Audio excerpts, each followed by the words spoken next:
Last night in Oklahoma City was stop number 2 of the Fight for Good tour. And it was a lot different than Monday because last night I stayed in the shelter in Oklahoma City. I got there about 5 o'clock, and before I even walked in the door, I stopped and thought about how nervous I was because it was an experience that I had never really thought about or envisioned. And as I got inside, it was about 5 o'clock. Dinner was being served at the Red Shield Diner. Right after dinner was prayer circle. And the prayer circle wasn't quite as large as I thought it might be, given the big room that we were in. There were probably about 10 or 12 of us total in the prayer circle. And we spent a good portion of that hour speaking to one another and getting to know each other's stories. I had a chance to speak for quite a while with Mark. Mark now works with the Army, and we talked off the record for quite a while. A lot of this trip, you're going to see a lot of the video excerpts and see a lot of the visuals, but trust me, most of this trip is face-to-face conversations. But I did track Mark down this morning and asked him to share a bit of his story directly with you, and here that is. This is not about me, people. This is about the Salvation Army, and it's about God.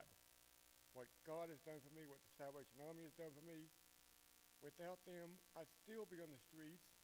I'd still be addicted to drugs. I might be dead, or I might be in prison. But through the Salvation Army and through God, I'm alive today, and I am living a better life. Mark, thank you so much. Really appreciate it. After the Bible study, I went back to my room and settled down, lights out at 10:30, and I was asleep before that. And the pantry there in Oklahoma City, when I first saw it, Tracy will tell you, I was blown away. I was so impressed and so surprised that this pantry was, first of all, immaculate. It was incredibly organized. What I learned as we got a chance to head into the pantry with James and prepare with a lot of the volunteers was just how personalized the experience is to everyone who comes into the shelter and into the pantry. When I think food pantry, you think, okay, a cardboard box of stuff, here you go, have a nice day.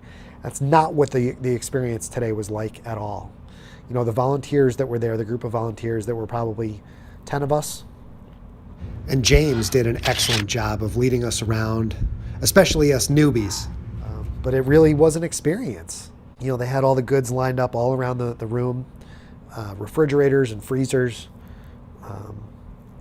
you know, and all sorts of vegetables, frozen meats, and pasta, and canned goods, and everything. You know, just, you basically pick out your groceries. You know, that you have a chance to go through and select the different items that you and your family members need and what you want. It's not just what you need, it's what you want. And I didn't expect to see that.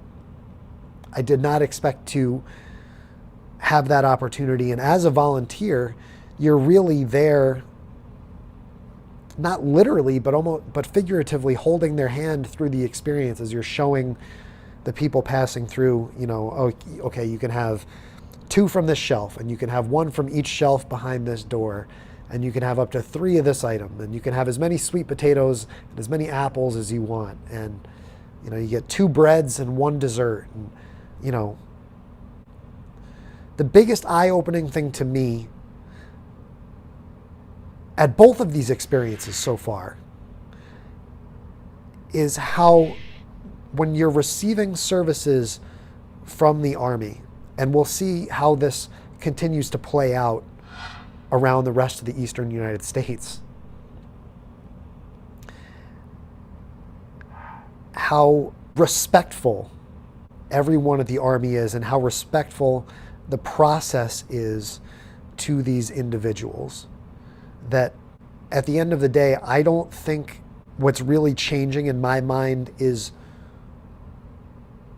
what poverty looks like, because truth be told, it kind of resembled what I had as a perception in my mind before.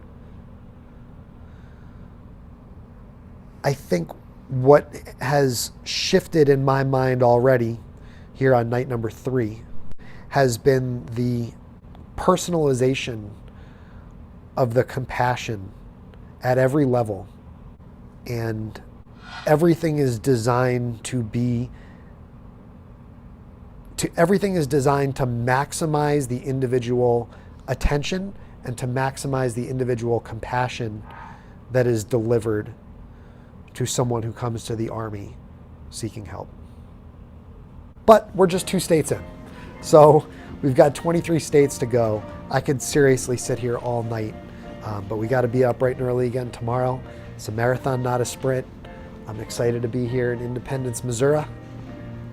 But it was really eye-opening to be at the shelter last night, and I want to say thank you again to everyone in Oklahoma City for being so welcoming, so kind, so generous. We'll see you tomorrow.